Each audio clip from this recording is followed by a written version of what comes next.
Hi, everybody. This is Peretz Eichler and thinking outside the box. You know, we think outside the box to get through those barriers that keep us in from where we can be, where we want to be, where we could be, where we should be. Well, when you think outside the box, you break through the stereotypes of those things which pertain to our way of thinking from a Jewish perspective, no matter whether you're religious, non-religious, wherever you're holding. The point is, we have to start thinking, as we've talked about before.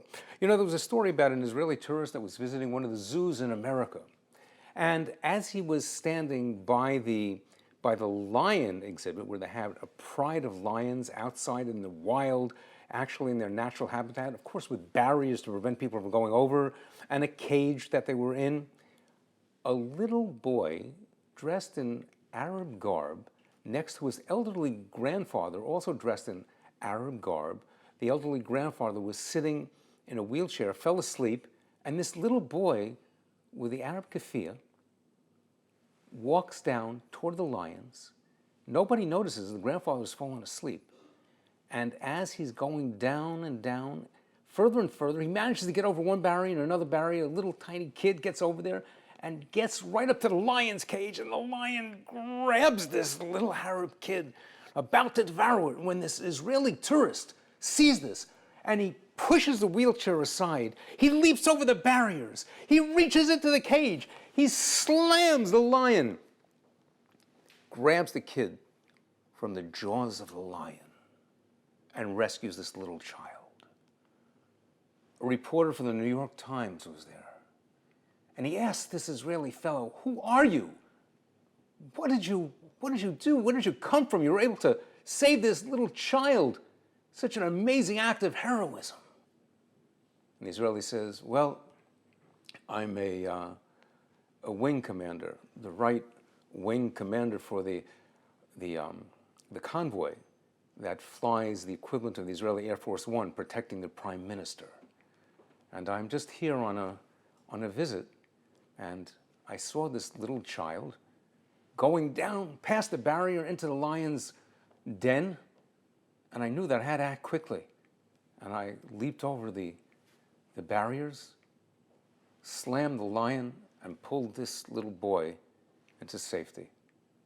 Something that I'm proud to have done. I'm happy that I was here to be able to save the child's life." Well, the next day, there's a front page headline in the New York Times. What do you think it reads? "Right-wing Israeli pushes Arab in wheelchair aside, rushes in, and steals the lunch out of an African-American immigrant." Think about that. An act of heroism totally perverted, distorted, and given an entirely untrue spin. That's sometimes the way not only the world perceives Israel and the Jewish people, but sometimes even the way we perceive ourselves needs to be altered and changed. We have to start thinking outside the box a little bit. But you know, this particular story, truth is stranger than fiction. You know, in Cincinnati, just recently, there was a story about a little 4-year-old boy that managed to get away from his parents for a moment, and in a guerrilla enclave, got over the barriers and stepped into the area where this wild, perhaps endangered species of a gorilla, a huge monster of a gorilla, got into the cage.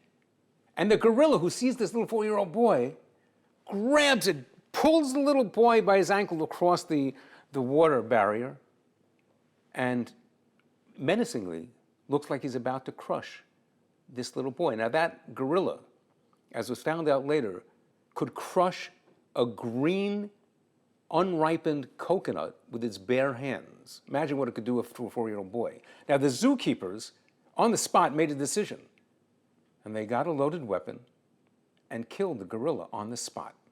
Now, don't you know that there were animal rights activists and people who were up in arms? How dare you kill a gorilla? How could you do this? You know, there's a talk show host who often quotes this concept of, if you had a situation where you were by a riverbank and you saw somebody who you didn't know, a complete stranger, was drowning, and your pet dog, little Fido, who you've had for like 15 years, brought you your slippers, brought you your paper, and used to come up and jump on you and expect to be petted.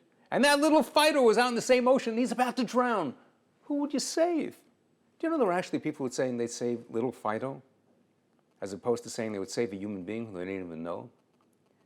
Human life is something which is sacred. Yes, we do not try to cause pain to animals. Tsar balei chai. We have an obligation, there's a mitzvah in the Torah, not to cause pain to animals, unnecessary pain to animals. But that does not preclude, that is not a precedent that takes the place of saving a human life. You know, Jack Benny used to say, kiddingly, when he would say, if he was accosted and somebody would say, your money or your life, he would say, I'm thinking. Well, really not much of a choice. People used to laugh at that because if there's a choice between your money and your life, it's not really much of a choice. Your life is so much more valuable, isn't it? Well, in this case, it was a matter of your monkey or your life. Who would think that when you choose a gorilla, an endangered species? Aren't the human beings an endangered species when we start losing our values? The Torah tells us that human life is precious. Do you know that when it comes to Shabbos Kodesh, there are so many laws that we have to protect and keep? But when it comes to saving a human life, pekuach nefesh, there are times when that overrides even the laws of the holy Shabbos. Of course, those details and laws have to be learned so a person knows what pekuach nefesh is. But have we reached the point where we've undervalued what human life, what the sanctity of human life is all about? Have we reached the point where we don't even know the difference between being our brother's keeper and our keeper's brother? You don't think there's a difference between a human being and a gorilla?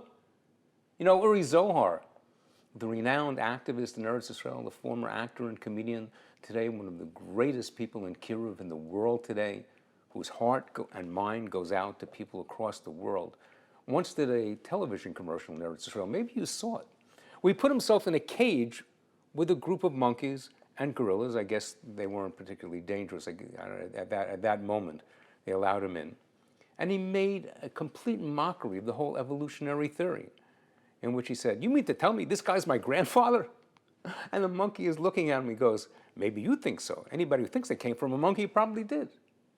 And they had to take it off the air because people were not only laughing, but they started realizing, hey, maybe we should take this idea of human beings descending from apes out of the school system because that is antithetical to anybody's reasoning and thinking. Human life is precious. And every human being was created for the purpose of serving HaKadosh Baruch Hu with everything that we've got. But that only comes when you start thinking about the value of life and recognizing who you are, who we are as a Jewish people. Don't let anybody make a monkey out of you. I hope you'll never be in a position where you have to make that type of choice, but if you do, human life is sacred, it's precious. And you'll realize that when you start thinking outside the locks.